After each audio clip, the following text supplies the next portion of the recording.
এক দেশ এক ভোট বিল নিয়ে যৌথ সংসদীয় কমিটি গঠন করা হয়েছে। জেপিসিতে তৃণমূলের প্রতিনিধি হিসেবে রয়েছেন কল্যাণ বন্দ্যোপাধ্যায় এবং সাকেত গোখেল।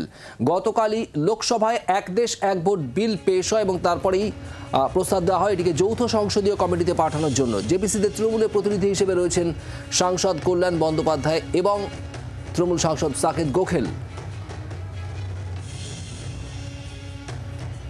এক দেশ এক ভোট নিয়ে গতকাল কল্যাণ বন্দ্যোপাধ্যায় তিনি ঠিক কি বলেছিলেন শোনাবো আপনাদের। By this process, the autonomy of the state legislative assembly is being taken away. That is ultra virus. That is it's the basic structure of the constitution. Till doomsday, a party cannot remain as a ruling party. One day it will be changed. Not an election reforms. It is just a fulfillment of one gentleman's desire and dream. Nothing more than that. বাংলার আওয়াজ, বাঙালির আবেগ, জি 24 ঘন্টা।